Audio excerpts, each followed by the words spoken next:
And there we go. All right. Thanks so much, guys, for joining us today. We have another great presentation from our companies. Before we do that, let's talk a little bit more about TEN Capital and introduce our guest panelists today. With TEN, what we do is we help startups and investors connect for funding. I want to welcome you to this virtual event. Next slide, please. At heart, we help startups find investors and help investors find good startups to invest in. And with the startups, we're helping them with their pitch deck, their fundraise strategy, introductions to investors, and follow up. At heart, we provide the legwork, saving you time and money. Next slide. We also help form capital for the early stage startup ecosystem. We help high net worth start family offices as they invest in emerging managers. We help VC funds find limited partners, mostly family offices, and we help angel groups find members. So we're helping form capital to put more into the early stage. Next slide. We have four pitch sessions we do each month. The first is Family Office Roundtable. It's a 2-hour session on topics relevant to those who are starting and running family offices. We also have a quick pitch for tech companies. Each one gets 10 minutes to pitch, 5 minutes of Q&A for the companies that pitch. And then we have a life science syndicate like the one we're in here today. With life science deals for the most part. And finally, we have the investor education session, which we do the first Tuesday of each month, which we cover a range of topics. If you want to know more about our events program, go to tencapital.group, click on the events page, and you can learn more about the ones that we have coming up. Next slide. If you're a startup and you're interested in raising funding, take a picture of that QR code with your mobile and fill out the form. And we'll follow up with you to see if this program is a good fit for your fundraise. Looking forward to talking with you about it. We're looking forward to seeing what we can do to help you. Next slide.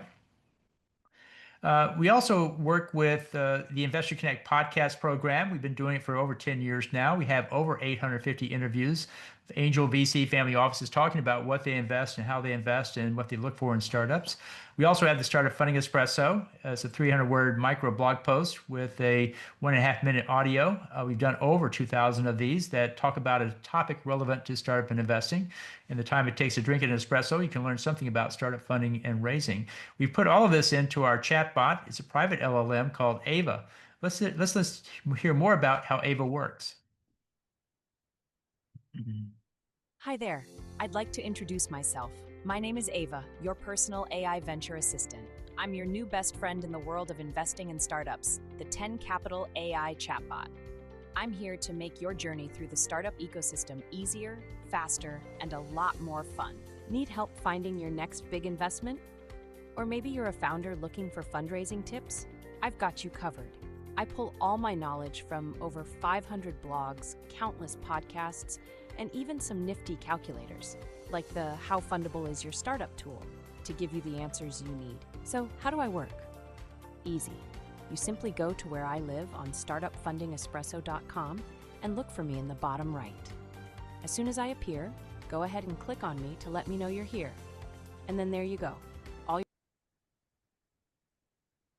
Happen.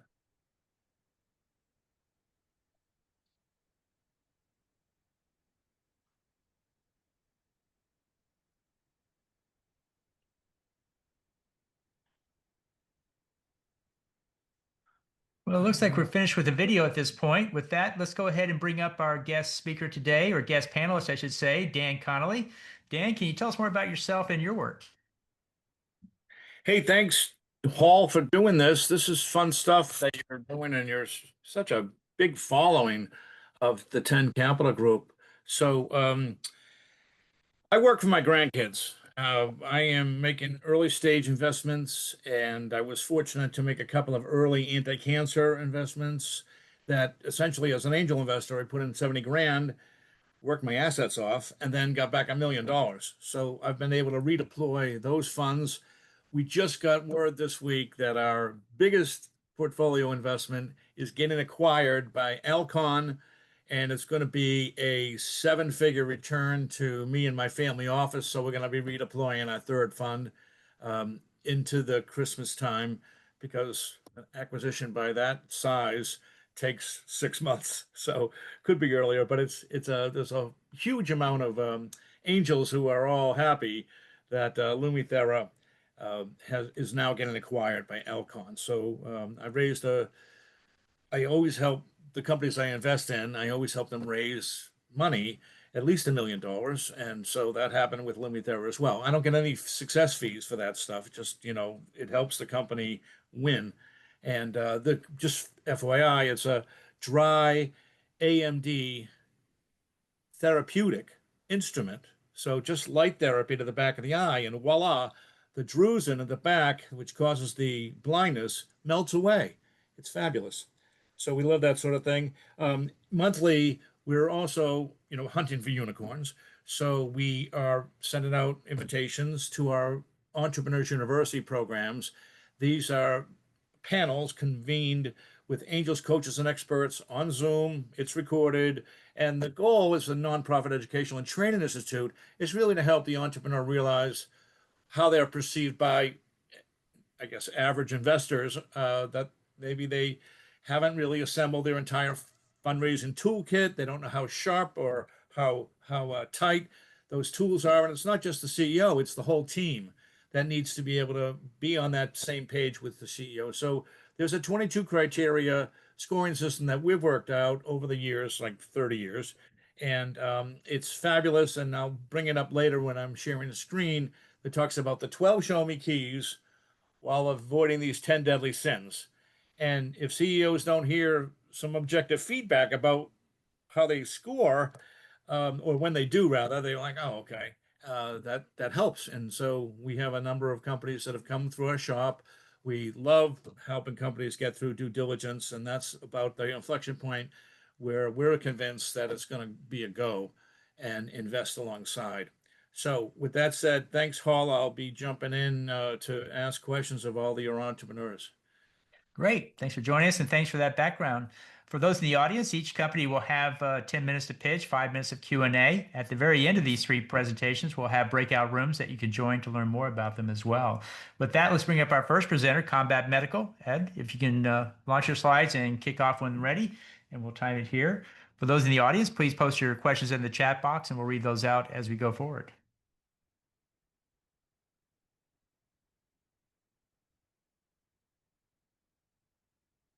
Great. Can you hear me and see my screen? Fantastic. You're good to go.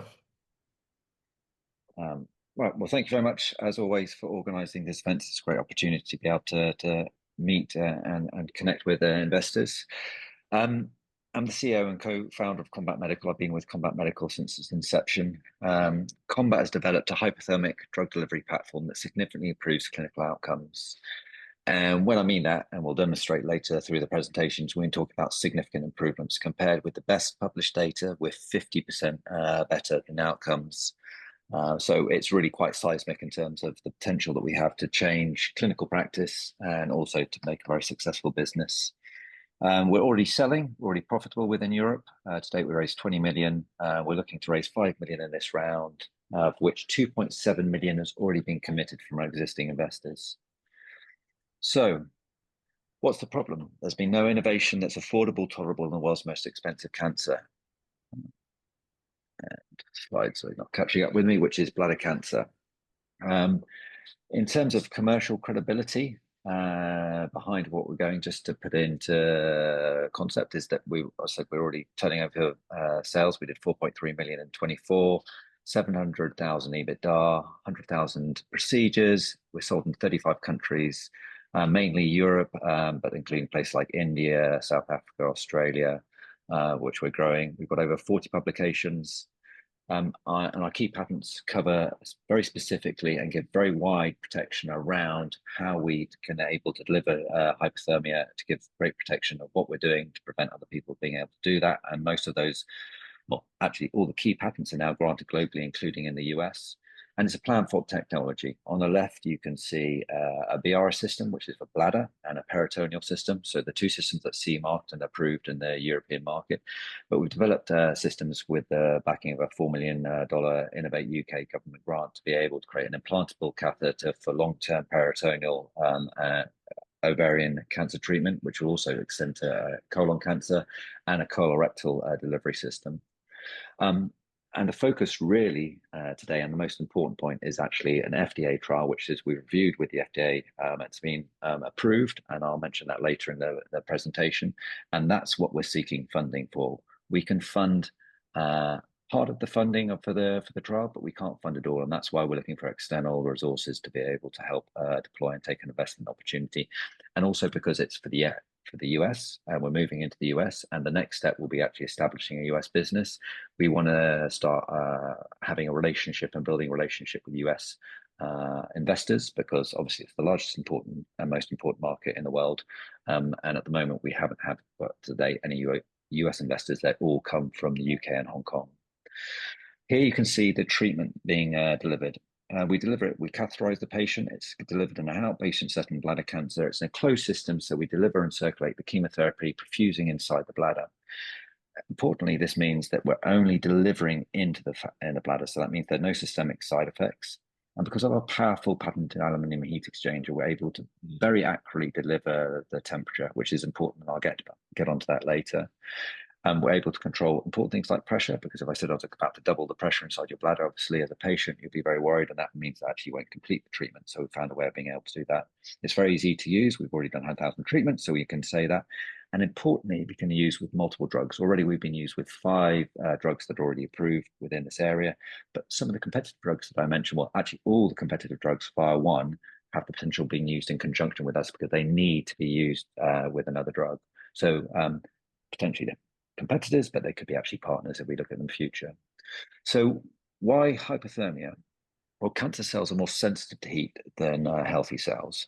And what they do is they get stressed at 106 Fahrenheit, whereas good cells don't get stressed until 111 Fahrenheit.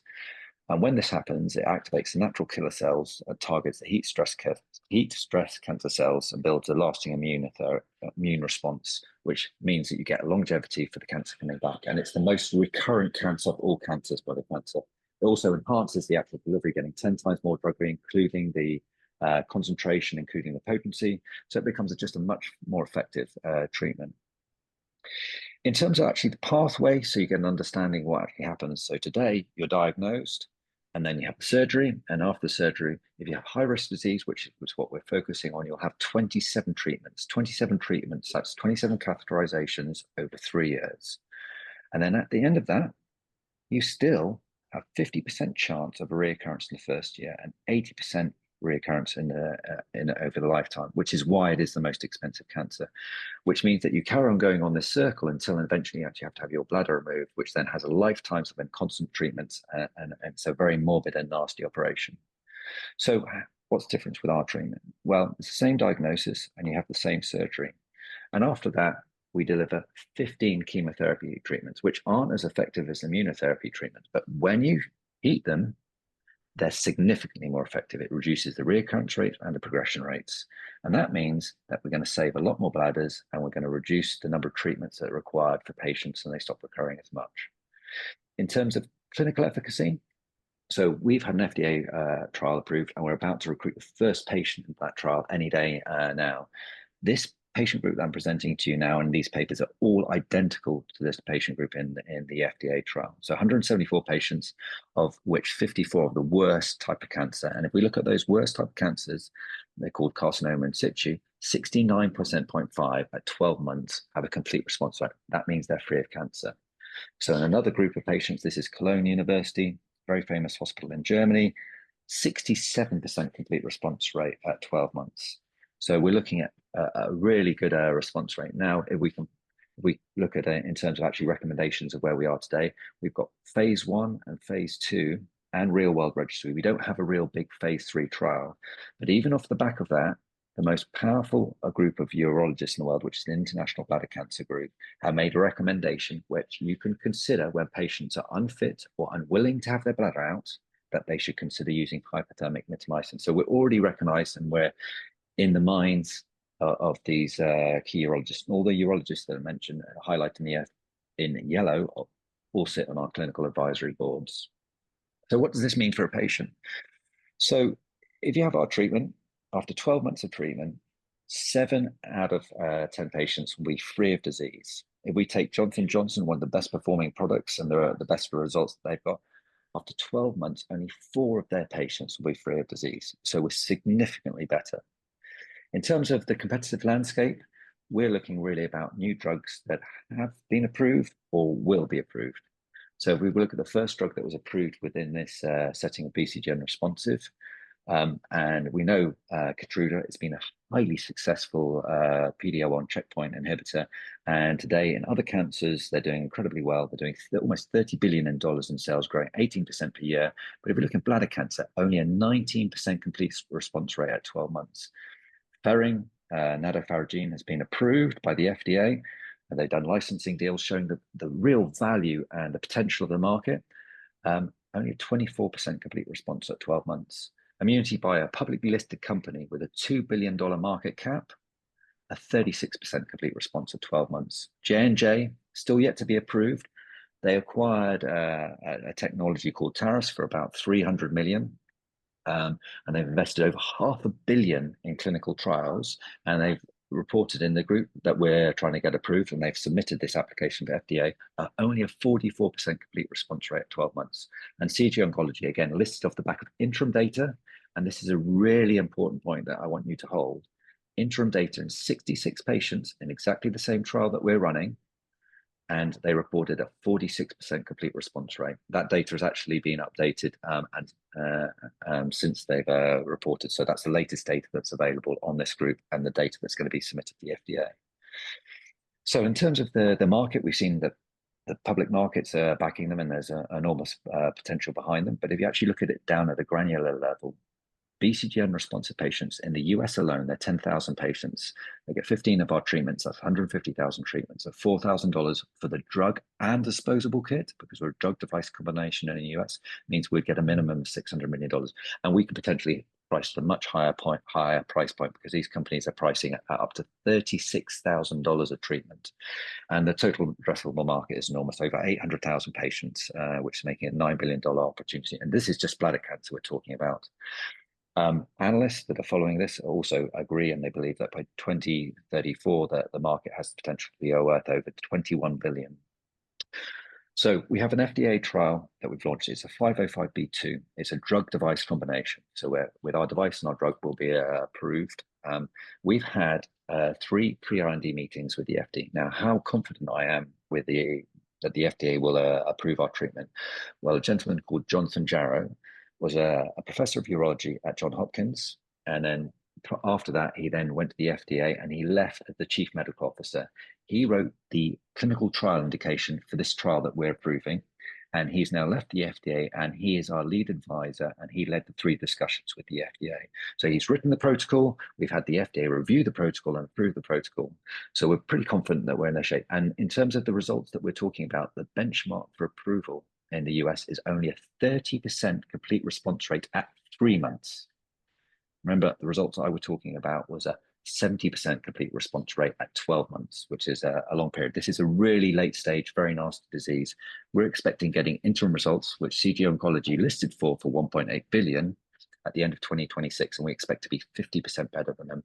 And we expect to be able to submit our FDA approval in 28 and get it for approval in 29.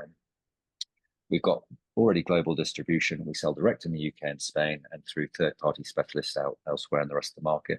We have an established business model. It's a razor blade model. We sell the equipment to distributors, but actually the distributors and ourselves in the direct markets, we give the equipment free of charge, and we make all our money from consumable kits. Already today, we're making 90% of our revenue from the single kits. It's a repeat business that we make. We've got high margins for ourselves and the distributors. And we move to the US, we'll move up towards a 90% margin. And we have already established manufacturing and supply chains globally to be able to be ready to go. When I say that, we could, we're producing 20,000 kits at the moment. We could go up to hundreds of thousands with the suppliers we've got within a matter of months, within 6 months. We're projecting $500 million of sales by 2030. It sounds a big number, but that's just a fraction of the market. Just imagine that the European market is worth over $1 billion to us as well, which we're already selling it today. We've got an excellent team that have actually taken products to market and done IPOs and taken new businesses successfully all the way through the chain. Both me and Alberto, my business partner, we've developed over 20 products between us and successfully taken them to market, got CE approvals, developed businesses. So we've been there and done that. In terms of our clinical advisory board, we've got the who's who of bladder cancer and hypothermia. They really are, again, I don't have time to talk about them, but these are the gods of urology. I'm just finishing up because I've just seen I'm running to time. So the problem, have we solved it? Well, we've got the best results by some margin. We're the cheapest product in terms of the market where we're looking at. We've got low side effects compared with high side effects. We've got far more experience. Even with all the clinical trials they've done approval, we reckon we've done 10 times more treatments than they have. So in where we are today, we need to get an FDA trial approved. We've got that approved. We need to complete the 5 million Series A. We've already got 2.7 that committed to pay for a $7 million trial because Combat can already contribute that. And with 18 months, we'll have the interim results, and then we'll see a massive value inflection point. Today, we've raised 20 million already to date. As I said, 5 million for this round. The pre-money is 38 million. It's exclusively to fund the FDA trial. We're already having ongoing discussions and in connections with even competitors like Johnson & Johnson and Boston Scientific. So we've got a clear pathway to exit potentially in the future. And I'll leave you on this side whilst I take questions, so you can see our timeline of where we're progressing. Thank you very much for your time. Great. Thank you for the presentation. Dan, what's your first question? Well, I have 1,000 questions. You have time for two. Congratulations of having Dr. Paul Sugarbaker on the advisory board, because he's the sort of pioneer, illustrious, brilliant breakthrough science on hyperthermia. So this is great news. So I would ask about, how you got him aboard, but going back another step, I just wanted to get, because there's so many things moving here. So in the published data, Edward, you talk about 50% better outcomes. Is that due, and that's for the mitomycin chemo drug that goes from normal temperature to the hyperthermia temperature? Is that the 50% improvement right there? Yeah. So our hyperthermic delivery system with mitomycin, and that outcome will then be 50% better. When I say 50% better, the 46% is the best rate at the moment. And we're looking at over 23% improvement over that to get to the 70% where we are today. And we believe that potentially we're hoping to actually overshoot that because we've been able to optimize our treatment since then. We're now giving the optimal concentration, which is significant in the guidelines. They actually talk about that before that because we're a young treatment. People weren't willing to use the concentration we were hoping to use. That's now used. And also we're giving a full 12-month course, which before we were the results we're presenting with actually only had up to 8 treatments. Are we getting the hook? We're just getting started. Go ahead, Dan. You get one more question, and I get one question. And then if anybody in the audience has something, please let us know. But go ahead and ask your question. And we are nearly out of time, Dan. Well, I know that Edward's into the Keiretsu Forum. I think it's Rocky's chapters. Due diligence. How's that going? How do those people? What's their learning curve on hypothermia? I have to say I'm really loving the experience. It's great. We've had 42 people follow us from the 3 roadshow meetings that we did in person. We're consistently having somewhere between 6 to 10 people attend the due diligence. We've completed 3 out of 4 meetings. We've got 1 more deep dive meeting to go in the closing meeting, and it's going really, really well. So it's a really, actually it's quite a therapeutic process. I'm finding it. It's very enjoyable. That's a good word, therapeutic process. Okay, that's the hook. Paul says. Well, I have one quick question. You've been selling these systems around the world for some time. What's been the experience in selling them into the UK and other countries? How long does it take to get a system sold in place and actually working through the hospital systems in other countries?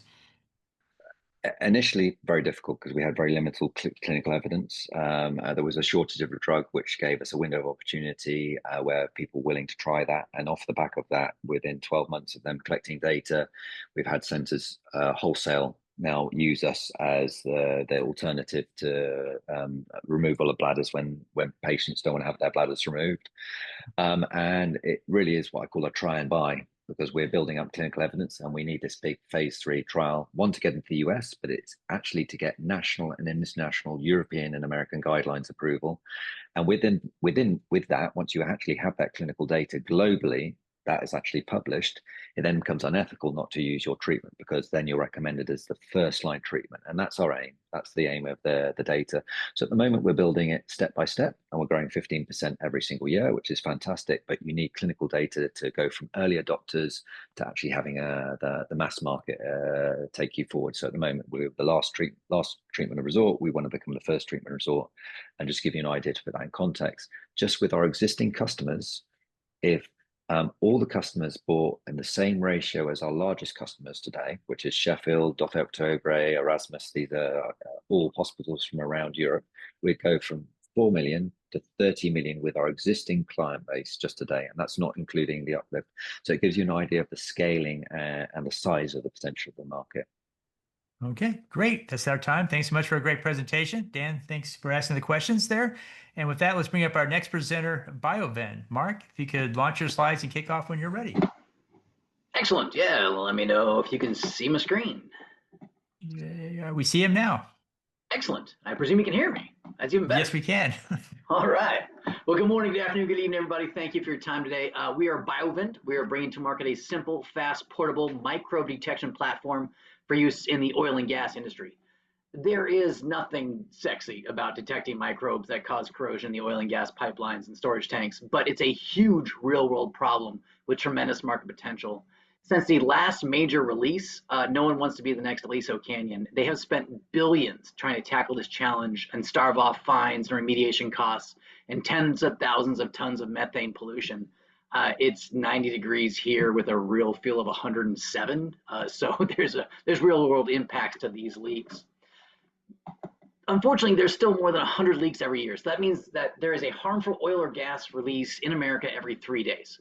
The industry knows it's a problem, and through their years of investigation, they've determined that between 20 and 40% of those leaks are actually caused by corrosion that's been induced by bacteria. So the way it works right now, and the real challenge, is that oil and gas operators take samples either monthly or weekly from different areas in their facility.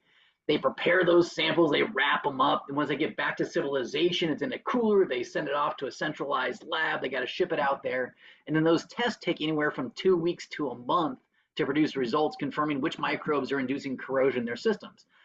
But during that delay, the owner-operators don't have much choice but to do some sort of preemptive biocide treatment that usually costs tens of thousands of dollars.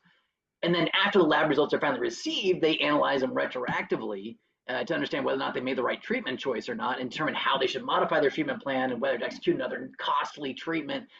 And then they take more samples, and then they wait more months, and the cycle just continues.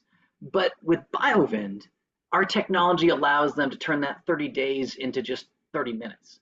Using our rapid results, they can craft their treatment plan the same day and initiate targeted application in real time with current data, knowing which microbes are actually in their system causing that corrosion. So by cutting down their time frame from weeks to a single day, they save time, they save money, and they're increasing their ability to target specific destructive species with the right biocides and the right application schedule to mitigate the risk of corrosion and damage to their facilities. So how's it work? We have exclusive license for a patented technology developed over several years by a federally funded lab that addresses the market pain points right at their source. Using isothermonucleic acid amplification, our solution provides the same level of sensitivity and specificity as a traditional centralized lab, the PCRs. But we do it in a handheld system that accurately identifies the presence of up to 18 target microbes from a single sample on site in 30 minutes or less at a price point below our competitors without the need for any highly specialized training. And our demo really is that simple to use. You press the sample into the disposable cartridge, place the cartridge into the machine, close the top, and in 30 minutes or less, you see the result right on the top of the screen. And I gotta tell you, because you see these kinds of pitches every week, you recognize that this is a platform technology. So using the exact same device and cartridge, we just customize those assays.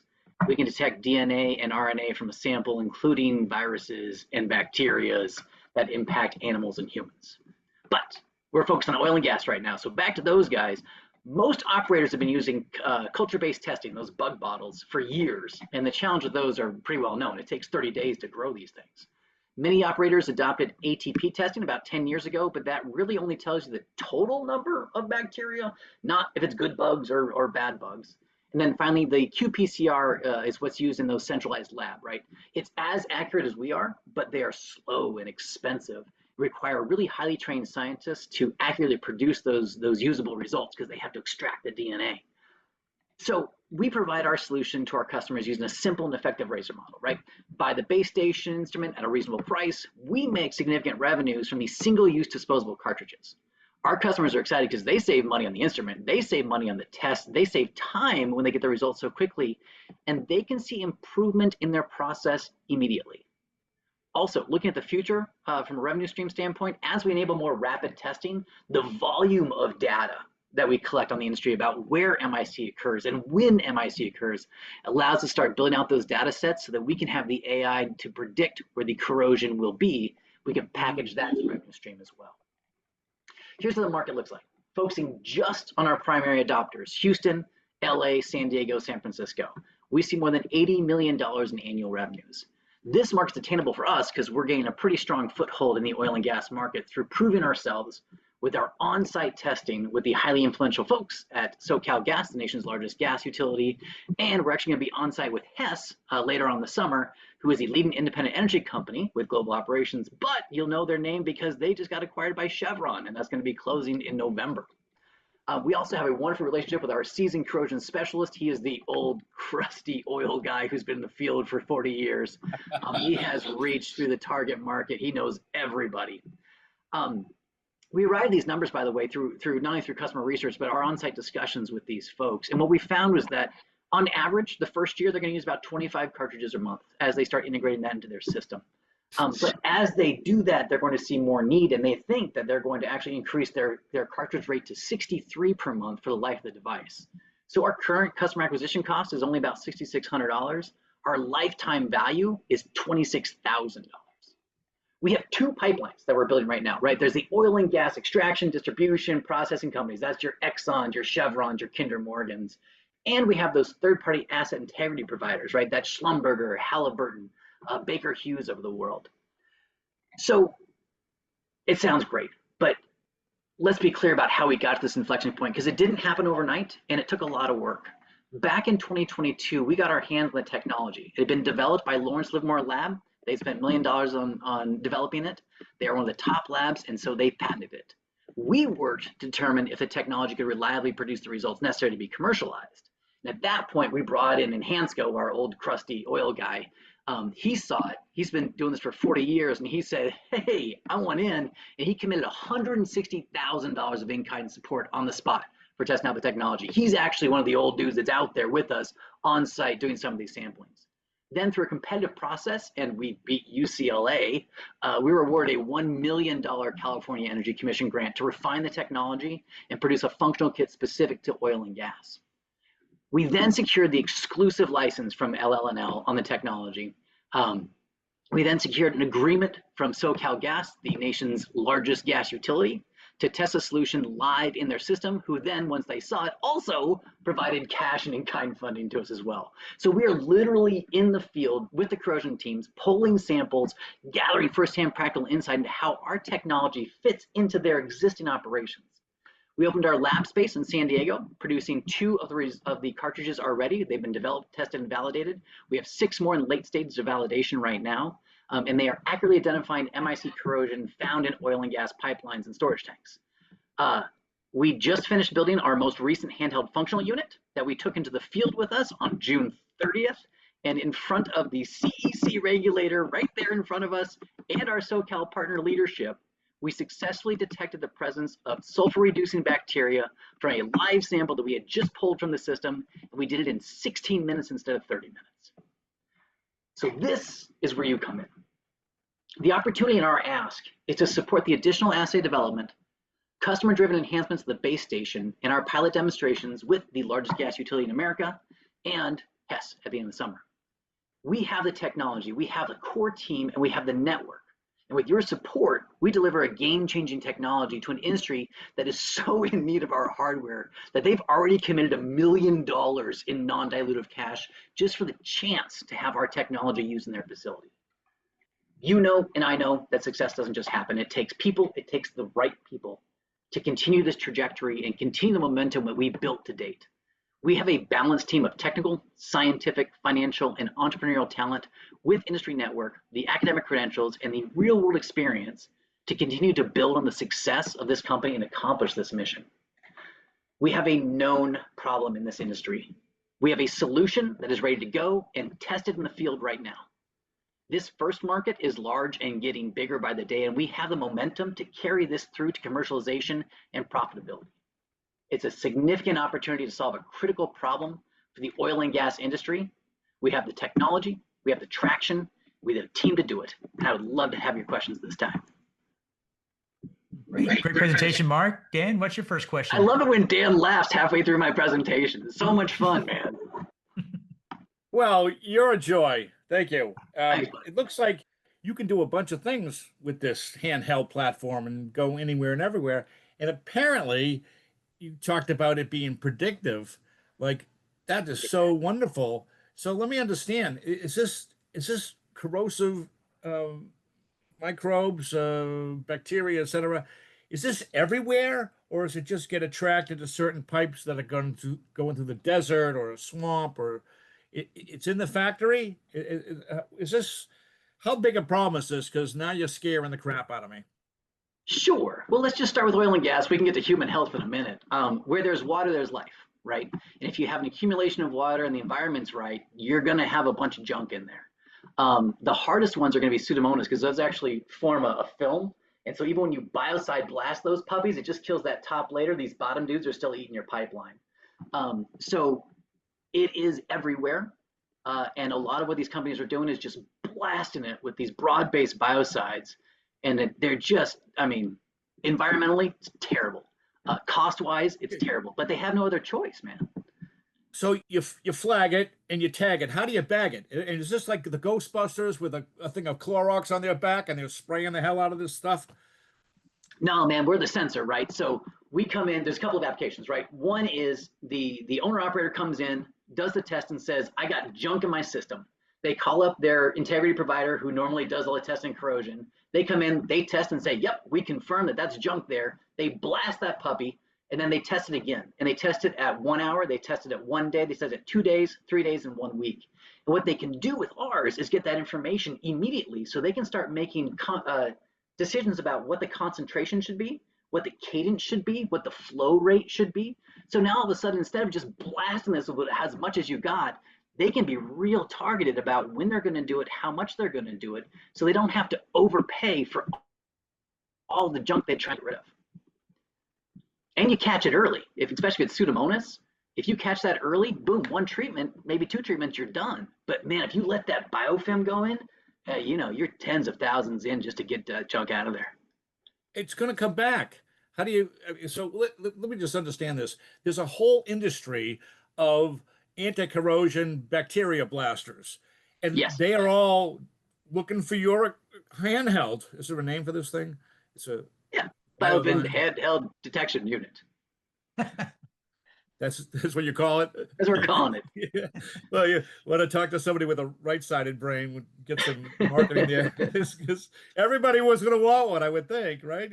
Here's the crusty old divining stick. Anyways, so why, if they could, would they just buy your instruments and disintermediate your service group? Because you have to deploy people to the field to go find the bad sauce and then send the other team in to kill it. Isn't that right? So if you could just sell them units, or you could learn to gobble them up because you're far more efficient, I would imagine. Well, there's a whole lot of challenges when it comes to integrity, maintenance in oil and gas. That's not our expertise. Our expertise is in the biology.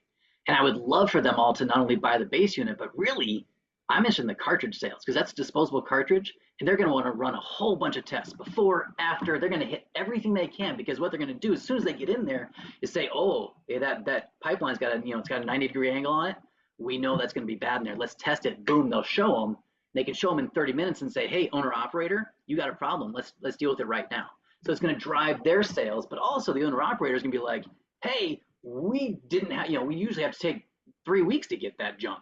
Now we know it's in there. Let's hit it now so we don't have to wait 3 weeks to figure out what we're going to hit. So is this for dairy farmers? I'm thinking up in Yellowstone, they want it for their herds of steer, right? To check them out to make sure they're all safe and hunky-dory before they get What you some.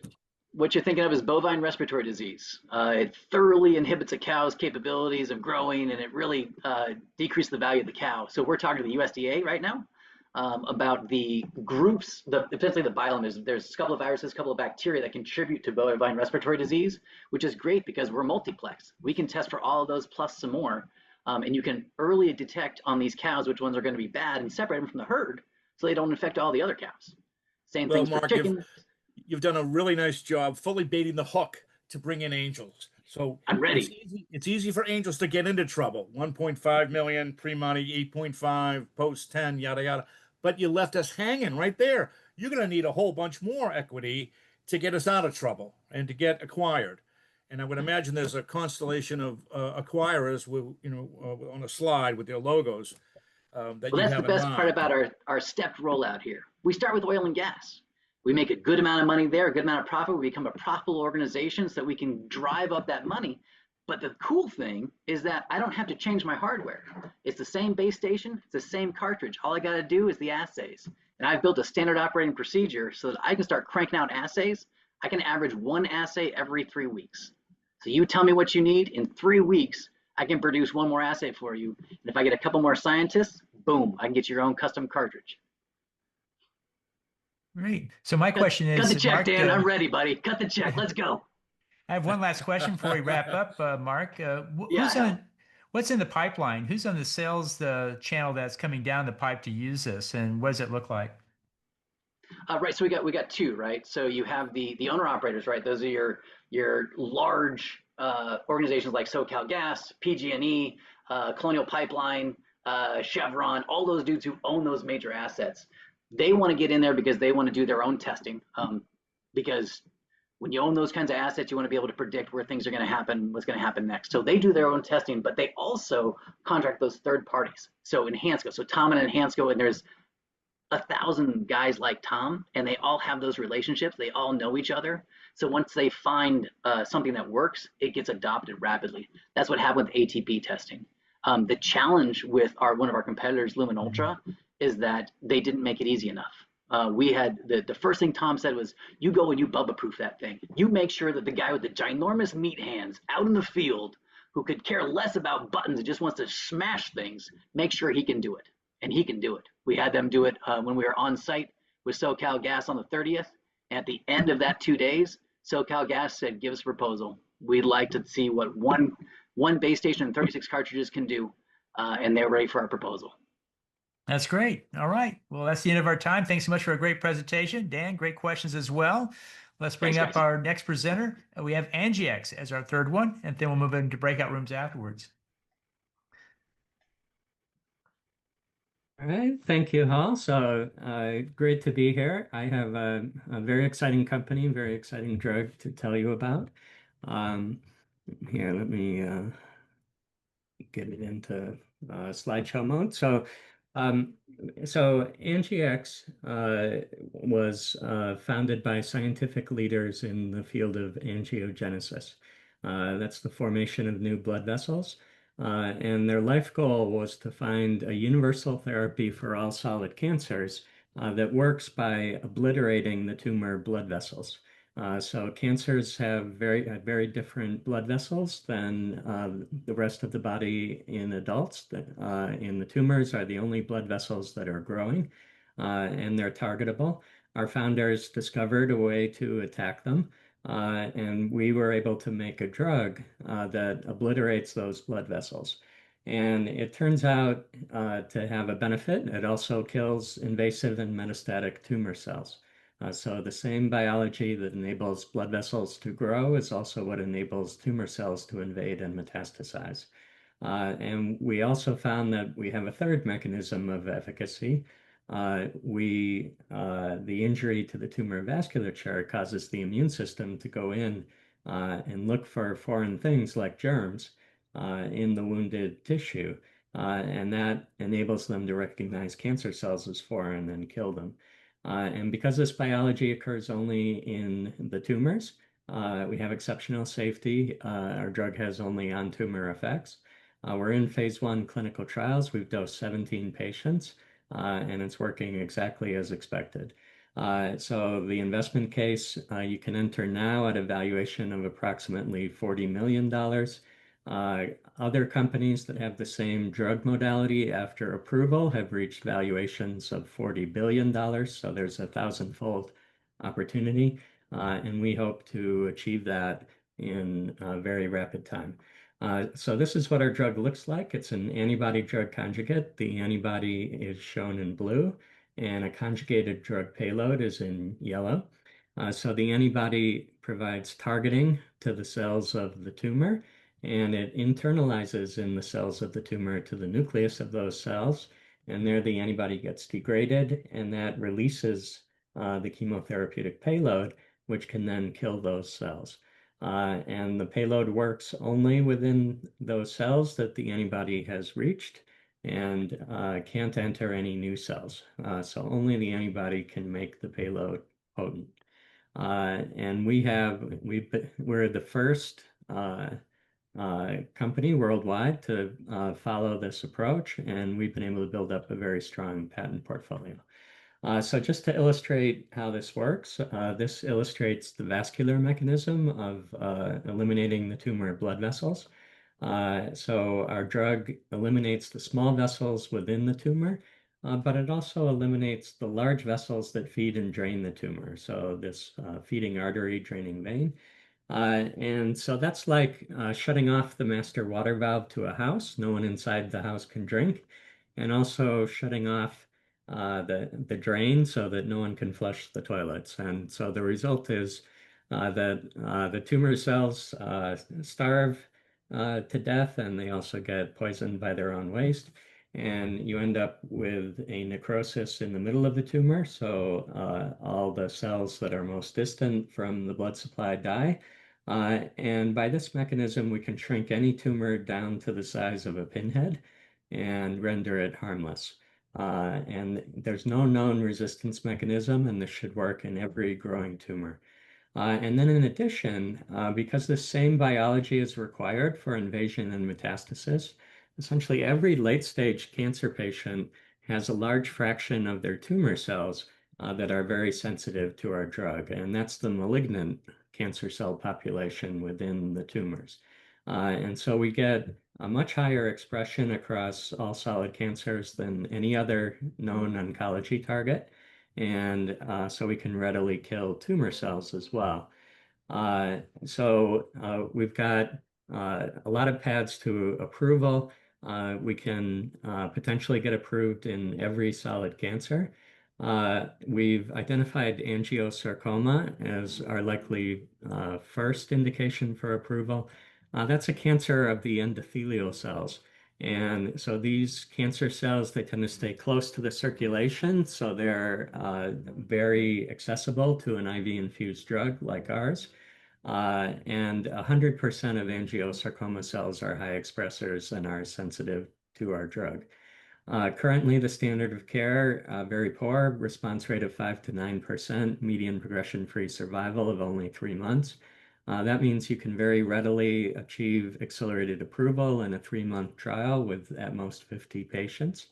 And so great opportunity to get to approval rapidly in this cancer. In addition, just to illustrate how large the market is, our third mechanism of action is activating anti-tumor immunity. We found that in immunologically cold tumors that don't respond to immune checkpoint inhibitors, we raise the response rate to 70 to 80% with just a couple of doses. And it only takes a very low dose to achieve that. And that works with both PD-1 and CTLA-4 checkpoint inhibitors. So these are drugs that currently earn $50 billion a year of revenue, and they only work in 12% of cancer patients. So we can potentially raise their response rate to 70%. Those drugs are going off patent in the next few years. We have 18 years of patent life and patents on the combinations. So great potential to save many lives, either in combination or as a monotherapy. So this is where we're at in the clinic. We've dosed safely through 4 dose levels that weren't expected to be effective. And we've done as expected at those levels. At the 2 middle levels here, we successfully inflame the tumors. Those are expected to achieve efficacy in combination with checkpoint inhibitors, and we're starting those combination arms soon. At this higher level here, we've had a patient with metastatic pancreatic cancer stay on trial as long as 7 months. And so we know we're getting close to efficacy. And here we've begun dosing. We've dosed 5 patients. And we expect to reach efficacy with responses with significant tumor shrinkage very soon. So great potential, and this just shows the progression of valuation as we gather more clinical data. So currently we're raising an evaluation of $40 million. That's in line with other publicly traded oncology companies that don't have proven drugs. But as soon as you have a drug that's achieved proof of concept, it's demonstrated efficacy with safety, then the average oncology company achieves a valuation of $400 million. But antibody drug conjugate companies have been achieving valuations of $1 billion or more. So we should have a value inflection of about tenfold within the next 6 months or so. And then once you achieve approval, antibody drug conjugate companies have consistently achieved valuations of $10 billion or higher, so approximately 1,000-fold higher than where we're valued today. So what we're doing is raising a top-off financing.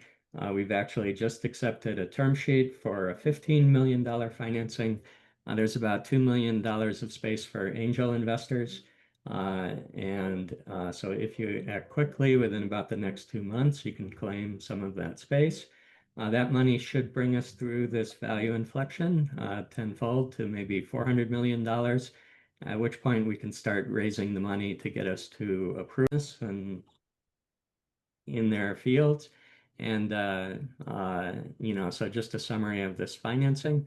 And so in conclusion, I'd like to say there's a lot of people who need our drug, who are waiting for it. One I wish we could have brought the drug to was my mother. She was diagnosed with cancer at age 22 when she was pregnant with me. She died at age 33 when I was 10. And when I was a child, I would complain that something was unfair. She would have no sympathy for me. She would just say, life is unfair. And I didn't realize how unfair it was to her until after she died. Now we have the ability to help a lot of other cancer patients to whom life has been unfair. We just need capital to gather the clinical data and prove that it works. And I hope you'll join and help us. Thank you. Great presentation there, Paul. Dan, what's your first question? Well, it's a complicated situation, so I put a lot of stuff in the chat box to make that simpler. But my question is, Paul, you just landed a $15 million term sheet and you waited to like slide 10 to tell us that? I would start there about why they love you. How do they see what is it going to be, a post money of 55, 57 or something like that? How do they envision, do they agree with you that you're growing this 10x and you become a $500 million company? So I would cut right to that money step just because that's really motivating. And then of course you're showing how it works. My concern about, you send in stuff to kill blood vessels. Ooh, what could possibly go wrong? So how is the FDA causing you to prove there's no unintended side effects and, the common things that the FDA does? But this is like some serious toxic sauce, and you got to target it brilliantly. So how is that happening? Well, the FDA has been very responsive to us and supportive. We're now on the fifth version of our protocol. So as we've gathered clinical data, we've adjusted the protocol to optimize our path through the clinic. They granted us a fast track designation in March. We expect to submit an orphan designation for angiosarcoma as soon as we have our first response. We think very soon we'll be having multiple responses and will become eligible for breakthrough therapy designation, which is a very strong indicator that you have an approved drug. So the FDA has been very supportive so far. We hope that'll continue. And likewise with the investor who just put forward the term sheet. We have an extremely exciting drug, so everyone can see if it works. We have the potential to be, a frontline therapy for all solid cancers, or at least a last line therapy. We can potentially help just about everybody, and we should combine extremely well with other drugs as well. I mentioned the checkpoint inhibitors as a great combination opportunity. So there's just tremendous potential. And so far, the clinical data backs us up. So we've only seen on-tumor effects. So I mentioned that 3 milligram per kilogram, where we had the pancreatic cancer patients stay on 7 months, ovarian cancer patients stay on 4 months. These are patients who entered the trial with multiple late-stage tumors, 3-month expected life expectancy. And we've had only mild fatigue for the most part as a side effect, and that's the expected effect of tumor lysis. So we're really not seeing any evidence that we're hitting any part of the body except the tumors. And, so hopefully that will continue. And, so just tremendous potential to help millions of cancer patients. So you have a really good problem that you created here. Now, you're about to get responses from the first of these 17 phase 1 patients. And I would imagine that, just saying that everything goes smoothly, they're going to have a pretty positive response. Doesn't that just propel your enterprise to the whole next level? I mean, you're going to fairly quickly, during 2026, you're going to have spent, I would imagine, most of that 15 or 17 million dollars that's coming in. And then you have a series, what is it, series B or C is next? And how big and how fast? Yeah. So here's the illustration. So this $15 million financing is this top-up financing, which will get us to this proof of concept and a significantly higher valuation. Yeah. If we get to a $400 million valuation, then we can start raising these financings with not excessive dilution. We won't do it all in one round. We'll do it in multiple rounds, including an IPO to give our investors liquidity. But even if we did 150 million on 400 million, that's 30% dilution. And then we reach profitability because typically about 1 year before approval, antibody drug conjugates have been doing co-marketing partnerships with billion-dollar upfront payments for global marketing, sales, and distribution. So we can reach profitability for that. So, people have the ability to enter here at a, valuation well below $100 million, and potentially with only about 30% dilution after that, get to profitability and a valuation 1,000-fold higher. So, Yep. And so you touched on the fact that this is a pretty broad platform to treat lots of different kinds of cancers and in populations, et cetera. So I know you can tell me probably much about what's going to happen after angiosarcoma, but I'm wondering about some of the big anti-cancer companies who want to license this in some fashion for one of their applications. Isn't there a lot of lower hanging fruit than having to sell the whole company in 5 years? Well, we're not planning to sell the whole company. We want to enable our shareholders to hold on to the stock and capture all of the value, which typically isn't realized until people have seen sales grow exponentially. Also, we're qualified small business stock, and so the first $10 million is tax-free, capital gains tax-free if you hold it for 5 years. So we want to give our shareholders the opportunity to hold their stock. So we'll do an IPO, we'll do co-marketing partnerships to get sales and distribution. We won't sell the company. We also have a lot of pipeline drug opportunities, and so this won't be our only drug, but this will be the largest source of value for the next 5 years. Well, it sounds like you're off to the races, and I know there's a lot of anti-cancer foundations who would chip in with this term sheet that you have. So I'll be happy to follow up and hand you a couple of leads. All right, fantastic. Great. Well, that's the end of our time for right now. We'll, at this point, go into breakout rooms. Dan and I will be around to talk with each of you. We've had a technical glitch and our audience is trying to get back in, but if they don't, we'll follow up with them for their interest. I want to thank you guys for a great presentation, and we'll be back with the results of the polls, but we will like to talk with you as well in a few moments. So, Dave, if you want to set up the breakout rooms, we'll go and move into those now.